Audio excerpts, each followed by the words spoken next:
సదాశివసమారంభం శంకరాచార్య మధ్యమం విధుశేఖర భారతి పర్యంతం వందే గురు పరంపరం. ఈ రోజులలో మనం చాలామందిని చూస్తున్నాము. అంటే రోజు రోజుకు కూడా పెరిగిపోతున్నాయి.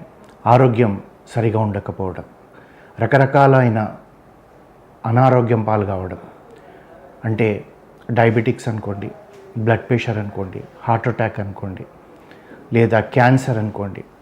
అంటే ఎంతమందికి ఇలాంటివన్నీ వస్తున్నాయంటే మనం లెక్క పెట్టడానికి కూడా కష్టం అవుతుందేమో. పర్సంటేజ్లో చూసుకుంటుంటే ఏం చెప్తున్నారంటే హైదరాబాద్ డయాబెటిక్స్కే క్యాపిటల్ సిటీ అని అంటున్నారు.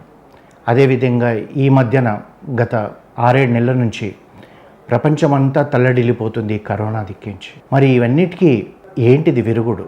వైద్యమే నా విరుగుడు అంటే, వైద్యం మనిషి తన యొక్క ఆలోచనతోటి, తన యొక్క పరివిధాలుగా తను ఆలోచించి దానికి ఏదో మందు కనిపెడుతున్నాడు.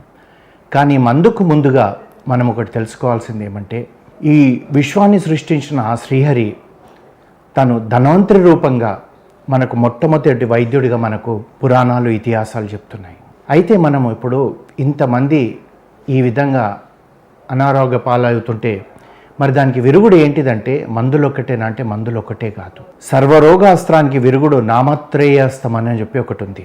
అది ఏంటిదనంటే, మన శాస్త్రంలో ఈ యొక్క రోగాలకు అన్నిటికీ కూడా విరుగుడుగా లలితా త్రిపురా సుందరి ఒక శస్త్రం సంధించింది. దాని పేరే నామత్రేయ అస్త్రం అని అన్నారు. ఎందుకంటే కలియుగంలో కలిపురుషుడు యొక్క ప్రభావం ఎలా ఉంటుందంటే ప్రతి మనిషి మీద ఉంటుంది. అంటే లౌకికమైన సంపద లేకుండా కష్టపడడం, అనారోగ్య రోగాలతో బాధపడము, లేదా అనుకోకుండా ఈ ప్రమాదాలు జరగడము, ఆ తర్వాత కాళ్ళకు చేతులకు దెబ్బలు తగలడము, అంటే వెళ్ళేవాడు బాగానే వెళ్తున్నా కానీ అవతలవాడు వచ్చి కొట్టడం, ఇవన్నీ చూస్తుంటే మనకి ఒక వింతగా ఉంటుంది. ఏమండి, నేను జాగ్రత్తగానే మోటార్ సైకిల్ నడిపిస్తున్నాను, అనుకోకుండా ఎదుటివాడు వచ్చి తగిలాడంటే ఇవన్నీ కూడా ఏంటిదంటే కలి యొక్క ప్రభావం. ఈ ప్రభావంతో శారీరకమైన రుగ్మతతోటి అందరూ బాధపడుతున్నారు. ఈ ప్రపంచంలో పూర్తిగా స్వస్థతగా ఉన్న వ్యక్తి ఒక్కరు కూడా ఉండరేమో, ఏదో ఒకటి ఉంటుంది. హార్ట్ అటాక్ రావడము, క్యాన్సర్ రావడము, బీపీ రావడము, లేదా డయాబెటిక్ కావడము, లేదా మధ్యన డెంగ్యూ, స్వైన్ ఫ్లూ, కరోనా ఇట్లాంటివన్నీ వచ్చి మనిషి తల్లడిల్లిపోతున్నాడు. దానికి విరుగుడుగా ఏమంటే ఈ లలితా త్రిపుర సుందరి చెప్పిన నామత్రేయాస్త్రం మనం చెప్తే సరిపోతుంది. ఈ నామత్రయం అంటే ఏంటిదంటే 3 నామాలు. అవేమంటే ప్రతి వాళ్ళు కూడా జాగ్రత్తగా ఈ 3 నామాలు ఎప్పుడు మననం చేస్తుంటే మన శరీరంలో ఉన్న రుగ్మత అంతా కూడా బయటికి వెళ్ళిపోతుంది. శరీరము ఏ విధంగా ఉంటుందంటే ఒక పండు మాదిరిగా మెరిసిపోతూ ఉంటుంది. ఏంటిదా నామత్రయస్తము? ఈ 3 నామాలంటే ఓం అచ్యుతాయ నమః, ఓం అనంతాయ నమః, ఓం గోవిందాయ నమః. ఇవి 3. ఇది చాలా పెద్ద కష్టం కూడా కాదు. చాలా సులువుగా ఈ యొక్క నామాలు పలుకుతూ ఉంటే, అంటే మనము ఎక్కడ పలకాలండి, ఎలా పలకాలండి అనేది కూడా ఒక సంశయం రావచ్చు. ఉదయం మనం పూజ చేసుకునేటప్పుడు పలకండి, మీరు ఆఫీస్లో కూర్చున్నప్పుడు కూడా ఈ లోపల మననం జరిగిపోతుండాలి. ఓం అచ్యుతాయ నమః, ఓం అనంతాయ నమః, ఓం గోవిందాయ నమః. ఎంతో మందికి క్యాన్సర్ 3rd స్టేజ్లో ఉన్న వాళ్ళకు కూడా ఈ నామత్రయ మంత్రం జపించడం వల్ల కొన్ని రోజుల తర్వాత క్యాన్సర్ లేకుండా పోయింది. హార్ట్ అటాక్ వచ్చి, అంటే ఇప్పుడు సర్జరీ చేస్తారండి, స్టంట్ వేస్తారు, పెద్ద కష్టం కాదంటారు. కొన్నిసార్లు ఆ ఆపరేషన్ టేబుల్ మీద ఎంతో ఇబ్బందులు అవుతుంది. ఎవరైతే ఎందుకంటే లోకల్ అనస్థీషియా ఇచ్చినప్పుడు స్పృహలో ఉంటారు కనుక ఈ ఓం అచ్యుతాయ నమః, ఓం అనంతాయ నమః, ఓం గోవిందాయ నమః అనడం వల్ల అతి సులువుగా ఆ సర్జరీ అయిపోవడం, అతి సులువుగా తిరిగి తన దైనందిక జీవితంలో నడవడానికి అవకాశం ఉంటుంది. అయితే ఇదంతా కూడా ఈ 3 నామాలు నిత్యం చదివే వారికి ఎలా ఉంటుందంటే అసలు ఏ రోగం అనేది కూడా రాదు. అంతేకాకుండా కలిప్రేరితమైన రోగాలు రావు. జబ్బులు ఏమన్నా ఉంటే అనతి కాలంలోనే వెళ్ళిపోతాయి. ఈ నామాలు ఒక దివ్య ఔషధం. అచ్యుత, అనంత, గోవింద నామాలనున్న ఒక అద్భుత మహిమ ఏమిటంటే, ఆ శ్రీ మహావిష్ణువు మనకేం చెప్పాడంటే పరిత్రాణాయ సాధూనాం అన్నాడు. ఎక్కడైతే దుష్టశక్తులు ఉంటాయో అక్కడ నేను ఆ దుష్టశక్తులను తీసేస్తా అన్నాడు. అదేవిధంగా ఈ నామాలు కూడా మన లోపల ఉన్న దుష్టశక్తులు ఏమంటే రోగంతో కూడుకొని ఉన్నాం, ఎన్ని అష్టకష్టాలు పడుతున్నాం, రకరకాల, అంటే ఇది అది అని కాదు, ఒక 25-30 సంవత్సరాల క్రితంలో లేని కొత్త రోగం ఇప్పుడు వస్తుంది. ఒక ఉదాహరణ, గత 6-7 నెలల నుంచి ప్రపంచమంతా స్తంభించిపోయింది ఈ కరోనా వల్ల. ఈ కరోనా అనే కాదండి, ఏదైనా సరే తగ్గించాలంటే ఈ యొక్క నామమంత్రాన్ని మనము ఎప్పుడు పఠిస్తూ ఉంటూ మననం చేస్తూ ఉంటే అది యొక్క శస్త్రం మాదిరిగా ఏ రోగాన్నైనా ఖండించేస్తుంది. భగవన్నామాలలో ఎన్నో అద్భుత శక్తులు ఉన్నాయని మనకు తెలుసు. అంతేకాకుండా అద్భుత మహిమ ఉందని తెలుసు. అందులో కొన్ని నామాలు విశిష్టమైనవి. అట్టి విశిష్ట నామాలలో మరీ విశిష్ట నామాలు ఏమింటాయి? అచ్యుత, అనంత, గోవింద అనేది.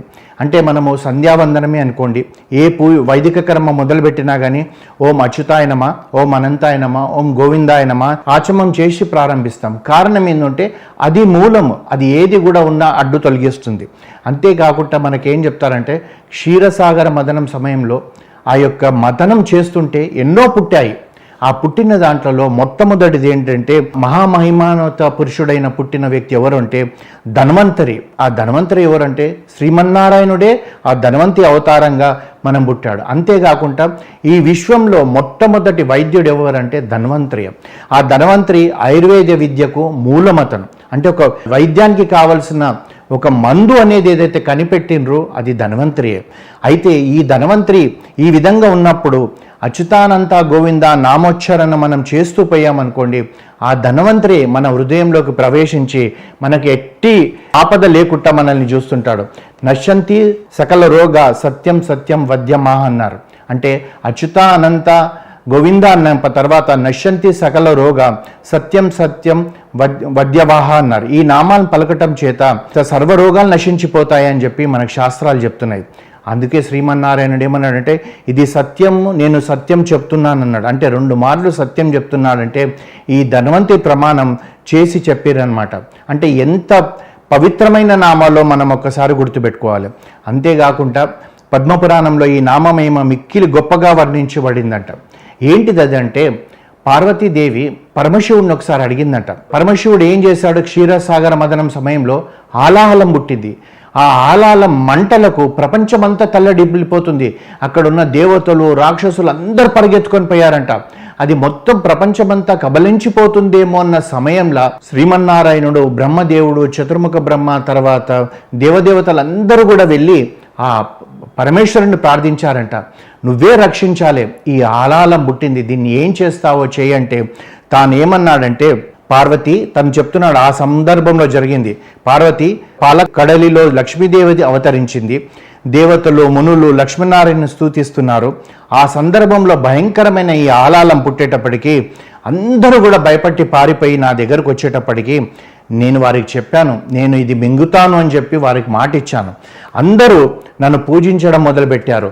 అయితే అప్పుడు నేను ఏకాగ్రత చిత్తంతో సర్వ దుఃఖహరుడైన శ్రీమన్నారాయణనే ప్రార్థించాను. చూడండి, ఇక్కడ మనకు హరిని హరుణ్ణి వేరువేరుగా చూస్తారు. శ్రీహరి వచ్చి హరుణ్ణి అడుగుతున్నాడు, ఈ ఆలాలం నువ్వే స్వీకరించి ప్రపంచాన్ని రక్షించాలని. అది స్వీకరించే ముందర పరమశివుడు ఏం చేస్తున్నాడు?